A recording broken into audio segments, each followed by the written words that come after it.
E é uma alegria, claro, poder retornar a Jacuípe, já que já estive aqui tantas vezes e tantas outras situações, né? Formação, missão, celebrando missa também. Então, sempre uma graça, né? Acompanhando os padres que por aqui já passaram. E hoje venho de forma especial para um Cerco de Jericó. É a primeira vez que vocês estão realizando isso, o Cerco de Jericó aqui, e de fato é uma graça, porque de acordo com a explicação que vocês escutaram antes, né, no iniciozinho desta Santa Missa, nós temos a situação no livro de Josué, do cerco que foi levantado em Jericó para que as muralhas fossem caídas. E ao som da trombeta, eis que de fato aquilo que eles tanto queriam, as muralhas caíram e eles puderam adentrar na cidade. Então, quando a gente faz o cerco de Jericó, a gente na verdade faz um grande clamor a Deus, pedindo uma intervenção sobre determinadas situações. Em muitas paróquias, o cerco de Jericó ainda é feito de forma ininterrupta. Então, Jesus sacramentado fica exposto 24 horas ao dia. Então, o dia todo, manhã, tarde, noite e madrugada. E aí, alguns padres, durante o dia, celebram algumas missas. Algumas paróquias que celebram duas, outras que celebram uma, varia de fato de paróquia para paróquia. Agora, com a questão da pandemia, já que a gente tem que se organizar diante dessa realidade, muitas paróquias têm feito adoração durante o dia, né, manhã e tarde, e à noite celebrado a Santa Missa. E assim não passa a Santíssima Noite por causa dessa situação, né? Nós bem sabemos que após as 21 horas a gente não pode estar com tanta movimentação. E algumas paróquias têm feito desta forma. E de fato, nas paróquias que eu tenho passado e celebrado no Cerco de Jericó, é sempre uma graça profunda. Por quê? Porque é uma graça de intimidade com Jesus sacramentado. Então eu me torno um adorador. Eu me coloco diante da presença dele. E eu peço a ele porque sei quem ele é. Ele é o Deus que pode todas as coisas. E aí, dobrando os meus joelhos diante dele, eu posso realizar esses pedidos, estas súplicas, para que algo de novo aconteça na minha história de vida. Então, é uma forma da gente se tornar mais eucarístico. É tão belo quando a gente vê essa piedade do povo. O povo que diante de Jesus sacramentado o adora. O povo que diante de Jesus sacramentado dobra os joelhos.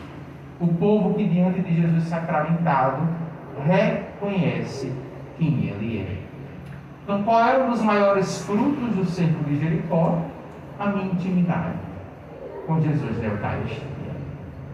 E lembremos que somente na Igreja Católica é que nós acreditamos que não é mais pão e vinho, mas é o corpo e o sangue de Jesus Cristo. É presença real. É presença real. Então, para nós, podemos dizer, é o nosso maior tesouro. Estar diante dele é estar com o nosso maior tesouro.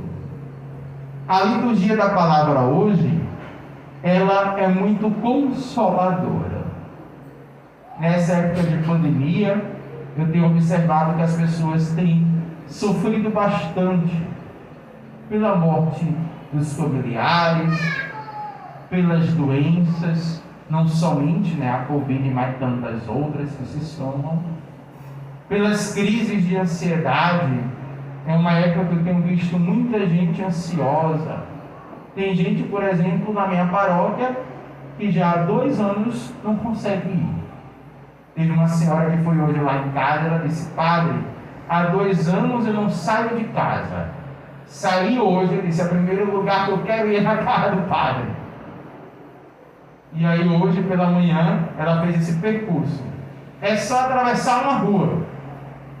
Mas nesses 2 anos ela estava tão impressionada que ela não conseguia sair de casa. Ela já tem 85 anos.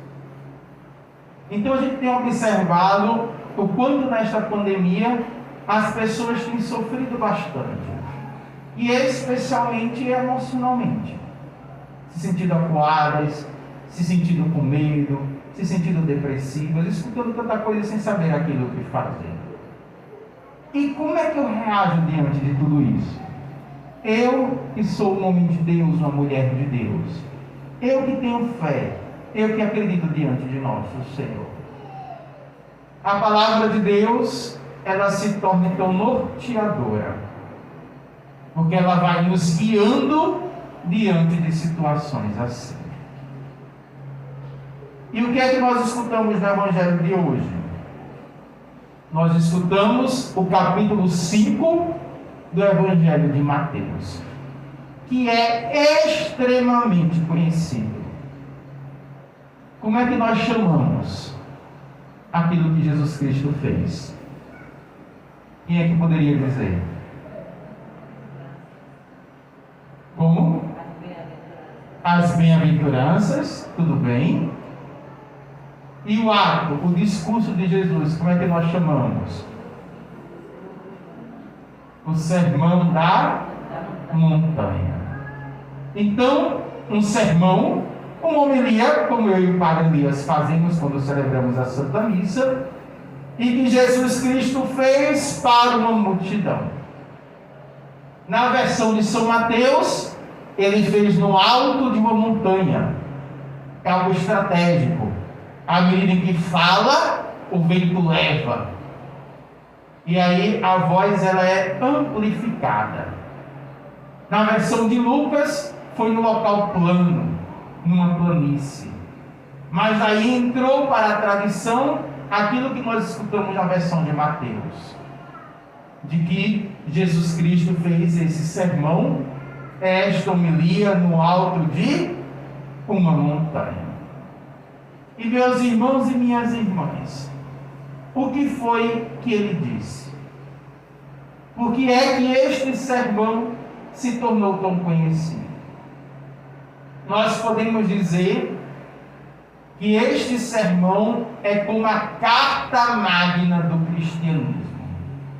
Ou seja, tudo aquilo que Jesus pensa para nós, como discípulos, como os cristãos, está representado aqui.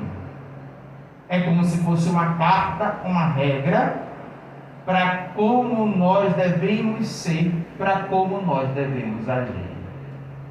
E aí ele se utiliza de uma expressão que é uma expressão bela e também reconfortadora. Ele começa dizendo todas as frases com uma expressão. Que expressão é essa? Qual é a expressão? Bem-aventurados. O que é que significa isso? Bem-aventurados os pobres, bem-aventurados os aflitos, bem-aventurados mansos, bem-aventurados famintos, bem-aventurados sedentos de justiça, bem-aventurados os misericordiosos, bem-aventurados os puros, bem-aventurados os pacíficos, bem-aventurados os perseguidos. Bem-aventurados, cheios de ventura. Nós poderíamos assim dizer de uma outra forma, no nosso português, seriam os felizes, os alegres, aqueles que têm júbilo. Ou seja, nosso Senhor então prega falando sobre felicidade, sobre alegria. Bem-aventurados, alegres, cheios de ventura. Só que o que é engraçado, minha gente, é que aquilo que ele narra aqui não parece ser motivo de alegria. Parece ser motivo de quê? De tristeza. De tristeza. Não sei se você já ouviu a expressão: para mim, cara feia é fome. Então, quando uma pessoa está de cara feia, a gente acha que ela está o quê? faminta, né? Ou então está triste, ou então está com raiva. A gente se utiliza dessa expressão para brincar. Mas aqui ele coloca os famintos como bem-aventurados, como felizes. O que é que Jesus Cristo queria dizer com isso? Observe. Bem-aventurados os pobres. Por quê? Porque deles é o reino dos céus. Por que, minha gente? Quer dizer que Jesus é contra as riquezas? É isso que ele está falando? Nosso Senhor quer dizer o seguinte: os pobres são os desapegados.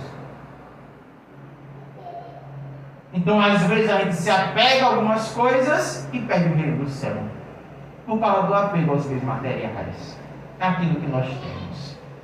Você já viu família quando morre pai e mãe e tem que dividir para os filhos? O que é que acontece? Acontece briga pela herança. Não é verdade? Talvez alguém que já tenha passado por essa situação. E a gente vê, às vezes, a família unida, católica, da apostolado, da oração, e aí justamente depois que morre, os filhos brigam de colocar na justiça para fazer o inventário, por causa de quê? De apego àquilo que é concreto, que é material. Pois bem, felizes que são pobres, que são desapegados. Por quê? Porque ganham o reino dos céus. Bem-aventurados os aflitos, porque serão consolados. Ou seja, na minha dor, na minha tristeza, eu consigo encontrar a consolação de Deus. Vocês já ouviram a expressão? Para conhecer a Deus, né? Para estar com Deus, se não for pelo amor, é pela dor. Vocês conhecem essas expressões todinhas, né? Ou seja, muitas vezes é na dor que a gente encontra Deus. Tem gente que quando está bem, está alegre, está feliz, não encontra o nosso Senhor. Mas quando passa por uma dificuldade, começa a rezar, vai. Já viu alguém com câncer? Alguém passando por uma situação de uma doença grave? Às vezes vira muito religioso. Eu brincava na minha última paróquia, né, Nossa Senhora da Glória, dizendo que às vezes eu via isso e dava vontade de dizer assim: Senhor, manda um pouco mais de sofrimento para esse povo,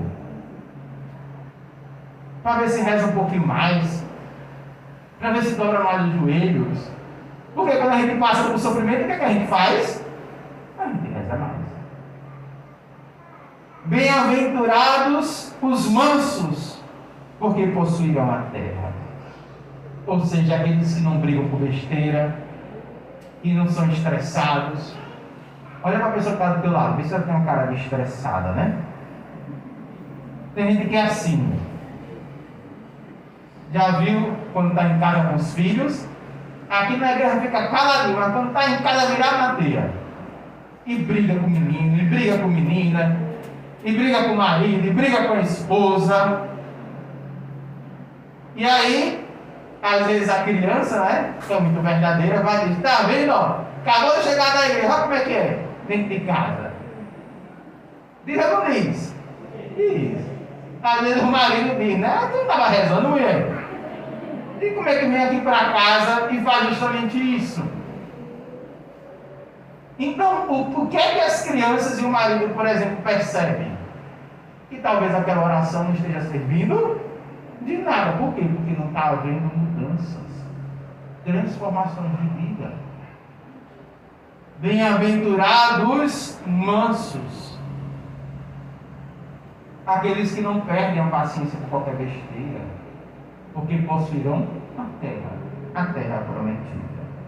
Bem-aventurados que têm fome e sede de justiça, porque serão saciados. Aqueles que são muitas vezes injustiçados, mas que nessa injustiça se apegam a nosso Senhor e clamam a Ele. Às vezes conseguimos obter respostas na terra, às vezes não. Mas a justiça principal é qual? Aquela diante de Deus. Pode ter certeza, às vezes a gente vê algumas coisas aqui na terra que são tão difíceis, e que a gente olha e diz: meu Deus, que tristeza. Mas quando essa pessoa morrer, ela vai se encontrar com o nosso julgamento pessoal. E aí será cobrada pelo bem ou pelo mal que fez. Bem-aventurados os puros de coração, porque verão a Deus. Ou seja, aqueles que agora nessa época de pandemia têm aproveitado o tempo para se purificar e não para se perder. Não se perder com impurezas, na castidade, numa sexualidade desregrada, numa vida maliciosa. E hoje mais do que nunca é complicado, porque antigamente para ter acesso a tudo isso era difícil. Hoje não, hoje é fácil. E aí nosso Senhor diz: felizes daqueles que são puros, porque irão ver, estarão com o Senhor face a face. Bem-aventurados os que promovem a paz, porque serão chamados filhos de Deus. Os pacíficos. Tem gente que é assim, vê dois brigando, o que é que faz? Coloca mais lenha na fogueira. E aí às vezes sente prazer pela briga dos outros. Você já viu família desunida? É o que a gente mais vê. E o que é que você deve fazer como cristão numa família desunida? Promover a paz entre as pessoas, entre os familiares, para ser um ponto de unidade. Meu pai se casou 3 vezes. Esses 3 casamentos teve tudo filho. Então, eu entendi, depois que eu tive a minha experiência com Deus, que eu precisava promover a unidade entre os irmãos. Por quê? Porque sou cristão. E sou chamado a ser pacífico, a promover a paz. E às vezes a gente não faz isso. A gente faz justamente o contrário. A gente promove a desunião. Agora eu pergunto para você: como é que está a sua vida no dia de hoje? Você tem passado por alguma dificuldade? Passado por algum problema? Talvez você esteja passando por alguma situação financeira difícil. Talvez você esteja passando por uma situação de dor, da perda, né? De alguém que você amava, que você gostava bastante. Talvez você esteja passando por uma doença física, emocional e espiritual. E quando a gente passa por situações assim, a nossa tendência é qual? Esmurecer. Ficar fragilizado. Parece que a gente vai se desestruturando. Mas, meus irmãos e minhas irmãs, nós somos chamados a, nessas situações, reconhecermos a ação de Deus. Nós somos chamados a, nessas situações, reconhecer que Deus, Ele caminha conosco, que Ele não nos abandona, e que mesmo que a gente passe pela experiência da cruz, ela não é definitiva. Logo após, nós veremos a ressurreição. Então, o que é que a gente precisa fazer quando passa por uma situação difícil? A gente precisa encontrar ali alegria. Mas, padre, alegria diante de tudo isso, como é que eu consigo ter? Quando eu estou em Deus, quando eu estou na presença dele. Por isso que o cerco de Jericó é tão bom, porque faz que a gente esqueça que tantas coisas estão acontecendo e coloque Deus em primeiro lugar e redimensione Deus na nossa história de vida. É olhar para Ele, é olhar para o Senhor e ter a certeza grandiosa de que, porque Ele é Deus, a gente pode passar por tudo isso felizes na presença dEle. Rezemos ao Senhor nessa Santa Missa, pedindo o dom desta alegria, de nos sentirmos bem-aventurados. Peçamos que Nosso Senhor nos ajude a termos uma vida feliz na presença do Senhor. E aí as pessoas vão reconhecer, olhando para nós, que nós somos cristãos. Está sofrendo, está difícil, mas está sorrindo, porque sabe que é de Deus, e passa tudo isso na presença dele. Louvado seja nosso Senhor Jesus Cristo. Para sempre seja louvado.